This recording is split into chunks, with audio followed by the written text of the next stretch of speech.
gente, estamos de volta aqui no canal. Hoje vamos falar sobre mais um romance de Raquel de Queiroz, Memorial de Maria Moura, que está sendo relançado no mercado brasileiro. Ele ficou esgotado durante um tempo e agora a editora Record, no selo José Olímpio, está relançando toda a obra de Raquel de Queiroz, e eu aproveito a oportunidade para ler pela primeira vez esse que foi talvez o último grande livro de Raquel. E Raquel de Queiroz, se você me acompanha há mais tempo aqui no canal, você já deve ter percebido que ela apareceu muitas vezes. A última vez tinha sido Dora Doralina. Aliás, até hoje não me conformei com o fato daquele vídeo não ter feito muito sucesso, porque foi um livro que eu adorei, mas o vídeo não agradou, não despertou interesse de vocês, e até hoje eu tento entender por quê. Mas eu também trouxe As Três Marias, algum tempo atrás, e trouxe o 15, o primeiro romance que ela escreveu na vida. Esses são apenas alguns, há muitos outros livros, e o que é interessante de notar dessa escritora brasileira, cearense, nordestina, essa mulher interessante, de opiniões fortes, inclusive opiniões bastante polêmicas, é que ela foi muito produtiva. O primeiro livro dela foi publicado quando ela tinha apenas 19 anos. Ela era uma franguinha de tudo, e num mundo literário dominado por homens, ela foi lá, publicou esse livro que abalou as estruturas do modernismo brasileiro.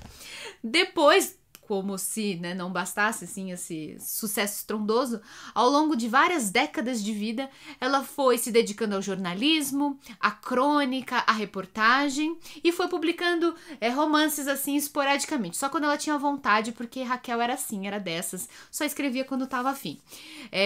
As Três Marias foi grande sucesso. Dora Doralina veio depois de um hiato de mais de 3 décadas, foi na década de 70, imagina, o primeiro tinha sido na década de 20 e 30, depois veio na década de 70 Dora Doralina, e Maria Moura apareceu na década de 90, foi publicado em agosto de 1992, quando Raquel, ela era exatamente o outro oposto, da menininha de 19 anos que escreveu o 15.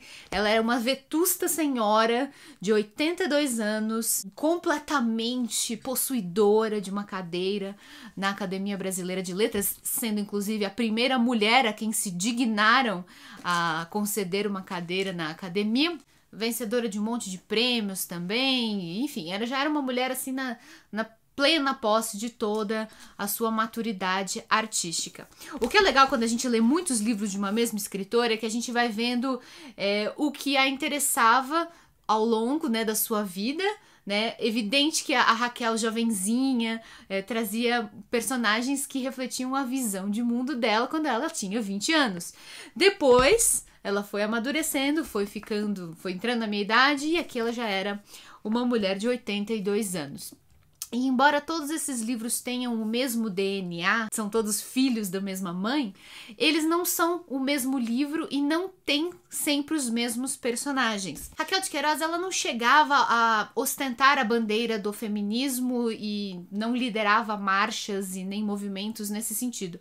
Mas em todas as suas obras, ela sempre trazia personagens femininas muito fortes. Normalmente as mais fortes dos livros, sempre as protagonistas, eram mulheres que em cada uma de suas obras tinham personalidades diferentes, biografias diferentes, e não se confundem umas com as outras. É sempre uma armadilha para um escritor que faz muito sucesso, ainda mais faz muito sucesso desde o seu primeiro livro, ficar reciclando a fórmula, escrevendo sempre o mesmo livro de maneiras diferentes, mas Raquel não fez isso. Ela trouxe sempre livros muito diferentes uns dos outros. E Memorial de Maria Moura talvez seja, de todos esses que eu já li, todos são muito bons, mas esse aqui talvez seja o mais bem acabado, o mais épico e o mais apropriado para uma grande adaptação cinematográfica. Fosse hoje em dia, teria virado uma série que seria exibida na Netflix, na Globoplay. Como ele saiu em 1992, ele foi adaptado para uma minissérie que passou na TV Globo apenas 2 anos depois, 94. Então, imagina, é um intervalo muito curto entre a publicação de um livro e a adaptação na TV. eu imagino que tudo já tivesse negociado, porque não daria tempo, né? Eu acho que assim que saiu o livro, a Globo já começou a produzir a minissérie e, bom, não foi uma aposta ruim da parte deles. O livro entrou imediatamente para a lista dos mais vendidos de 1992, de 93 e depois em 94, quando saiu a minissérie, ele continuou lá entre os livros mais vendidos. A minissérie foi estrelada por Glória Pires, que está muito boa no papel de Maria Moura. Glória Pires, uma atriz muito competente, a gente não precisa dar as qualidades dela como atriz, mas o que eu gosto é que ela tem uma beleza, uma mulher bonita, né? Mas ela tem uma beleza que não é exuberante, não é exótica, não parece uma deusa do Olimpo. É uma mulher normal, uma mulher de aparência comum. E ela consegue, né, se revestir de uma aparência rústica o suficiente e forte, cheia de dignidade, que ficou simplesmente perfeita para interpretar esse papel de Maria Moura. Raquel disse que ela se inspirou em ninguém mais, ninguém menos que na Rainha Elizabeth I, lá da Inglaterra. Não a Elizabeth que tá rolando agora, essa é a segunda, mas a rainha lá do século XVI, né? Na época do Shakespeare, mais ou menos, foi a primeira grande rainha da Inglaterra e, aliás, foi uma das mulheres que ocuparam essa posição alfa, essa posição de liderança política e militar. Foi uma das poucas mulheres que se projetaram assim de maneira muito luminosa, muito implacável e muito inesquecível na história do Ocidente. Raquel de Queiroz tinha uma admiração gigante pela Rainha Elizabeth I e ela quis, olha isso, olha como são os caminhos, né, da imaginação de um escritor. Ela queria contar uma história de uma mulher cangaceira, uma espécie de Maria Bonita, só que mais forte ainda, porque não tava sob a ordem de Lampião, né? Ela queria contar a história de uma mulher líder mesmo. E segundo ela se inspirou numa personagem, uma tal de Maria de Oliveira, que foi uma cangaceira famosa no sertão do Nordeste, mas isso no século XVII. Ela não queria escrever um livro sobre o século XVII, ela disse que era muito difícil fazer essa pesquisa histórica, então ela trouxe essa personagem, essa cangaceira, essa líder do sertão, essa líder, essa guerreira, ela transportou essa pessoa para o século XIX, que ela se sentia mais à vontade, tinha um pouco mais de pesquisa histórica sobre o século XIX, e ela se inspirou em ninguém mais, ninguém menos do que na Rainha Elizabeth I, na força dessa mulher. Não tanto nos pontos, assim, em comum da vida delas, porque realmente não tem muitos pontos em comum na vida de uma monarca inglesa e de uma mulher cangaceira no sertão, né? Mas na cabeça da Raquel fazia todo sentido, havia paralelos perfeitos a ponto de ela dedicar o livro à Rainha Elizabeth I pela inspiração. Então a escritora faz o que ela quiser, o livro é dela, e ela diz que é inspirado na mulher, então é inspirado na mulher.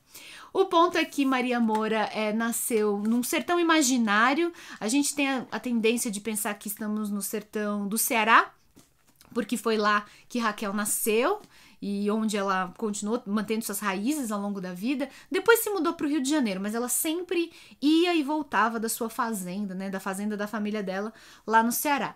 Mas na verdade é um sertão imaginário, não é um sertão histórico, é um lugar imaginário que fica entre o Ceará, o Rio Grande do Norte, a Paraíba. Não são locais que existem de verdade, não são localidades e aldeias que de fato existem, é imaginário. Maria Moura nasceu numa fazenda no meio do sertão e ela perdeu pai e mãe muito cedo. Morreram em circunstâncias sempre muito violentas, porque a vida no sertão é dura e é violenta. E de repente se viu sozinha, uma moça de 17 anos, sozinha no meio do sertão com uma fazenda, não era enorme a fazenda, mas era uma propriedade ali para comandar. Os primos já cresceram o olho, né? A família próxima ali já cresceu o olho, pensou, tem uma fazenda, tem uma terra ali dando sopa, precisamos cooptar essa menina pro nosso lado. De preferência, vamos casar ela, né? Tem um primo solteiro aqui, tem ela, casa os dois, aí fica tudo em família, as fazendas ficam todas juntas, mas Maria Moura não estava afim de ser casada contra sua vontade ou contra seu interesse com um primo de quem ela nem sequer gostava. E mais do que isso, Maria Moura, ela não era uma mocinha indefesa como tava todo mundo, né, vendo, todo mundo pensando, coitada da menina, ficou órfã. Ela já tinha começado a colocar as asinhas de fora, já estava começando a se impor ali no meio daqueles funcionários, dos cabras da sua fazenda. Excepcionalmente, a fazenda de Maria Moura não tinha escravos, mas isso porque, de maneira assim muito incomum, a família dela não gostava de cativeiro, não era a favor disso, então todos os funcionários, todos os empregados viviam ali quase como se fossem escravos, mas não eram escravos. Isso destoava de todo o resto dos outros fazendeiros do sertão, era um ambiente de escravidão pura, dominando toda a paisagem. Maria Moura já começou a colocar suas asinhas de fora, já começou a impor a sua autoridade, já começou a discretamente se livrar dos seus inimigos, sem se preocupar se fosse necessário usar violência. Bom, uma série de coisas vão acontecer, eu tô só resvalando aqui os momentos iniciais da história, mas a questão é que ela vai caminhar para se tornar uma grande líder cangaceira do sertão. Ela vai dominar um grupo de cabras, de homens armados, que não serão só os seus guarda-costas, eles vão ser bandidos trabalhando para ela. Ela vai começar a liderar assaltos no sertão, vai começar a tocar o terror. Maria Moura, portanto, vocês devem ter percebido, está longe de ser uma heroína admirável, perfeita. Ela é capaz de grande crueldade. Ela não pensa duas vezes, ela, de maneira muito tranquila, pensa que, bom, é a vida dele ou a minha, então eu vou proteger a minha, eu vou acabar com a dele. Ela não tem escrúpulos. Ela tem um código de honra muito particular, né? Algumas coisas para ela são sagradas, outras a gente pode dar um jeitinho.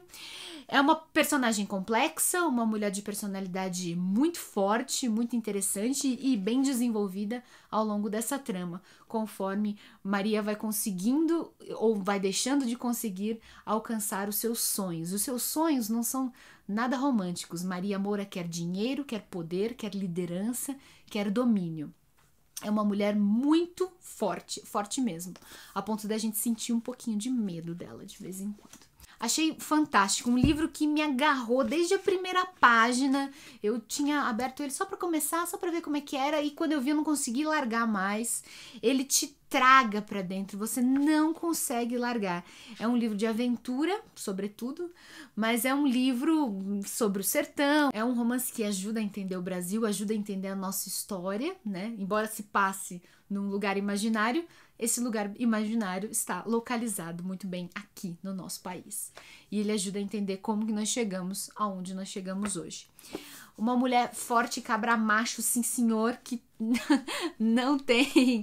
Eu não sei se vão me entender mal quando eu disser cabra macho, sim senhor, mas é por causa da música do Luiz Gonzaga, mas é o que ela é, gente. Ela se veste como homem, ela corta o cabelo curto, e ela tem, sobretudo, a liberdade que os homens têm, inclusive a liberdade para amar, a liberdade para transar com quem ela quiser, sem dar satisfação nenhuma, muito menos para homem que quer mandar nela. É uma mulher porreta, é isso que a Maria Moura é. Um livro sensacional que eu recomendo a todos. Se você nunca tiver tido contato com a literatura de Raquel de Queiroz, essa é a sua oportunidade. Aproveite a reedição do Memorial de Maria Moura, que acabou de sair, está em todas as livrarias, mas se você tiver vontade de comprar pela Amazon, eu deixo aqui embaixo o link, você encontra lá o livro com um descontinho que a Amazon costuma dar. Um beijo a todos, quero lembrar a todos que hoje mesmo, às 20 horas, a gente vai se encontrar lá num outro canal chamado GetTube, vou deixar o endereço também aqui embaixo na descrição, para começar a fazer a leitura coletiva da Montanha Mágica do Thomas Mann. Olha a viagem que eu vou fazer, eu vou sair do sertão nordestino e vou migrar para as montanhas dos Alpes suíços. Vai ser uma loucura na minha cabeça, vamos ver como é que isso vai funcionar. Vou sair do calor da secura e vou lá pros Alpes nevados. Vamos ver o que vai acontecer. Aguardo todo mundo. Às 20 horas a gente começa a fazer a nossa leitura coletiva e aí eu vou explicar como tudo vai funcionar.